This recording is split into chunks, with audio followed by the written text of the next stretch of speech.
St. Cecilia's Day, 1687, by John Dryden. From harmony, from heavenly harmony, this universal frame began, when nature underneath a heap of jarring atoms lay, and could not heave her head, that tuneful voice was heard from high. Arise, ye more than dead, than cold and hot and moist and dry, in order to their stations leapt the music's power obeyed. From heavenly harmony, this universal frame began. From harmony to harmony, through all the compass of the notes it ran, the diapason closing full in man. What passion cannot music raise and quell? When Jubal struck the chorded shell, his listening brethren stood around, and wandering on their faces fell to worship that celestial sound. Less than a god, they thought, there could not dwell within the hollow of that shell that spoke so sweetly and so well. What passion cannot music raise and quell? The trumpet's loudest clangor excites us to arms with shrill notes of anger and mortal alarms. The double, double, double beat of the thundering drum cries, hark, the foes come, charge, charge, 'tis too late to retreat. The soft complaining flute in dying notes discovers the woes of hopeless lovers, whose dirge is whispered by the warbling lute. The sharp violins proclaim their jealous pains, and desperation, fury, frantic indignation, depth of pains and height of passion, for the fair disdainful dame. But oh, what art can teach, what human voice can reach the sacred organ's praise, notes inspiring holy love, notes that wing their heavenly ways to mend the choirs above. Orpheus could lead the savage race, and trees uprooted left their place. Sequacious of the lyre boat, bright Cecilia raised the wonder higher, when her organ and vocal breath was given. An angel heard, and straight a prayer appeared, mistaking earth for heaven. As for the power of sacred lays, the spheres began to move, and sung the great Creator's praise unto all the blessed above. So when the last and dreadful hour this crumbling pageant shall devour, the trumpet shall be heard on high, the dead shall live, the living die, and the music shall untune the sky. We are reading Dryden's poem, a basic poem of the untuning of the sky, a book about the ideas of the music and English poetry by John Hollander. And we get some analysis. You like analysis? You don't like it. You do?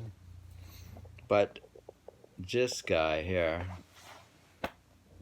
Mark Van Doren, in his observations that Dryden was constitutionally adopted to a form of exalted utterance which progressed by the alternative accumulation and discharge of metrical energy in the first ode of these talents combined to produce an admirable celebration of the power of music. The ode falls into three main sections, commencing with an introductory narrative of the role played by music, treated as abstract harmony at the beginning in the creation. A second section comprising the next 5 strophes poses the question, what passion cannot music raise and quell? And after a celebration of some original performance by Jubal upon the chorded shell, the original testudo and the chorded shell thought to have been the first lyre. Successive strophes go on to celebrate the particular affective and passion-eliciting qualities of drum, trumpet, flute, lute, or violin and organ. The last section, final strophe, and an added grand chorus, introduces Saint Cecilia, in comparison with whom Orpheus comes off unfavorably. She's better than Orpheus?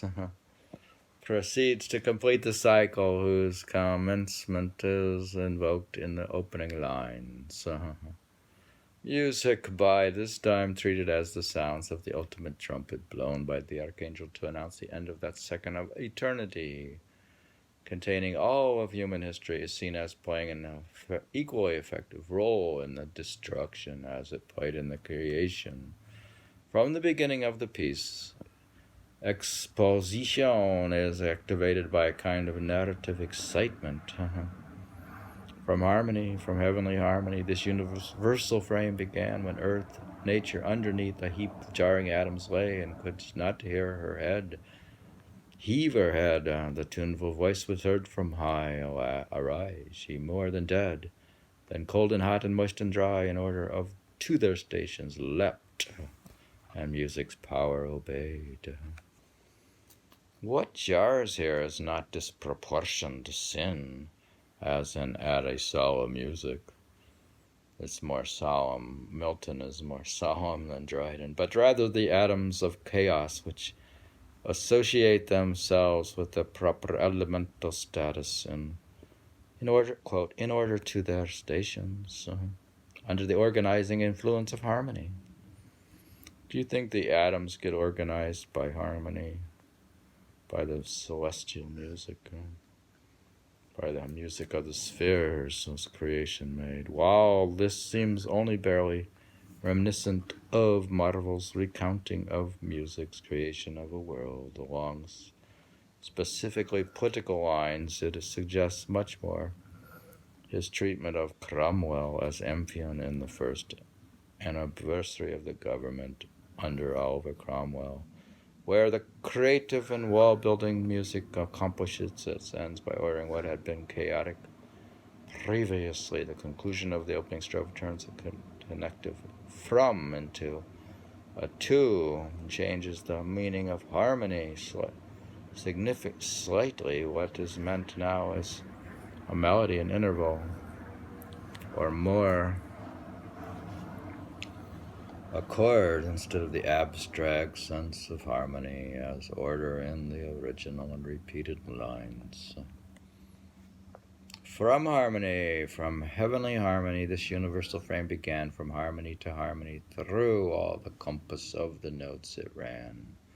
The diapason closing full in man, the octave that is the perfect consonance. Next to the unison, of course, is the proper close. Or in modern terminology, cadence, for the actual musical composition of creation moving along as Dryden probably meant specifically over a thorough bass.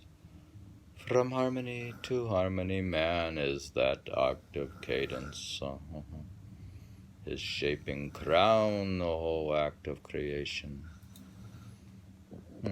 Is man the highest in creation? Man is that octave cadence, and his shaping crown, the whole act of creation was followed only by the silences for the first Sabbath.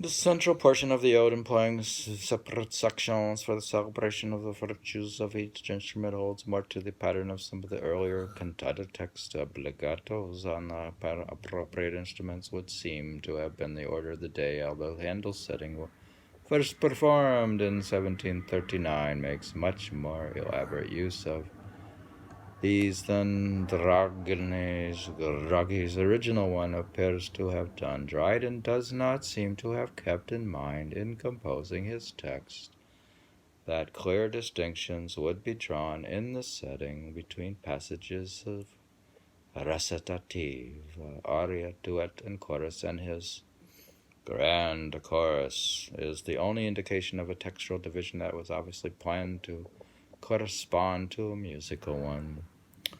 The vivid metrical variation in the strophe 3, the trumpets, loud clangor, excites us to arms, is much more effective, with its abrupt switch out of its quasi-dactylic scheme into the double beat of the thundering drum. And back again, on paper, then, then set. Although any Baroque musical setting would set up rhythms of its own to correspond to the effects that Dryden's verse achieved. Second stanza does have an enrichment of the delicate second reference to the shell lyric.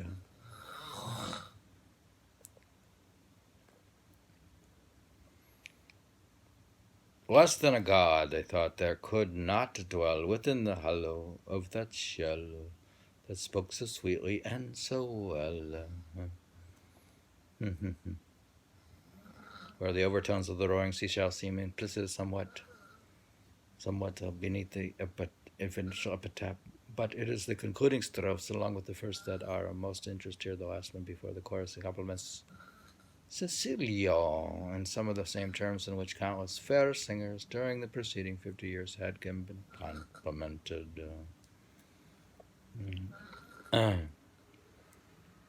Orpheus could lead the savage race, and trees uprooted left their place, sequacious of the lyre, but bright Cecilia raised the wonder higher. When to her organ vocal breath was given, an angel heard and straight up her, mistaking her for heaven. Dryden has here combined the two elements of the Saint Cecilia legend into a little dramatic climax. The angel that the historical saint's praying summoned is here treated as having appeared at the sound of the organ air. Visible attribute, one can be sure whether Dryden was consciously suggesting that it was the music, the effective beauty of her prayer, which drew an angel down, and whether this is merely a rather effective bit of wit.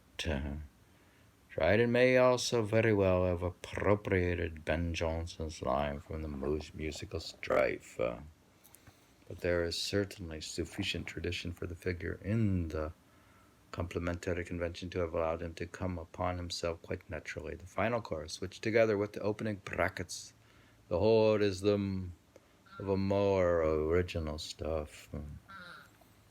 Grand chorus. As for the power of sacred lays, the spheres began to move and sung the great Creator's praise to all the blessed above. So when the last dreadful hour this crumbling pageant shall devour, the trumpet shall be heard on high. The dead shall live, the living die, and music shall untune the sky. Just as the trumpet of Gabriel and of Koran's Israfel is completely separate from the purely martial trumpet celebrated earlier in the ode, the music that untunes the sky must be referred back to the opening lines.